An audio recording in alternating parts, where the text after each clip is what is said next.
Korban bernama Lutfi 11 tahun hilang setelah berenang bersama dua temannya sekitar pukul 16 waktu Indonesia Barat pada Senin, tanggal 21 Juni tahun 2021.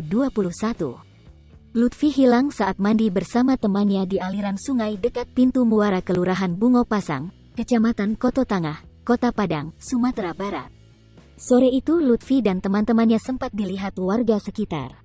Warga pun sudah memperingatkan agar tidak mandi-mandi dekat pintu muara tersebut.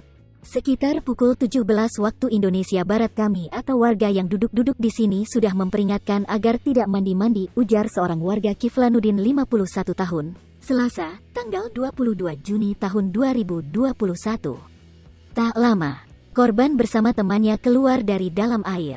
Mereka pun kembali memasang bajunya. Namun, entah bagaimana yang korban ini kembali masuk ke dalam air.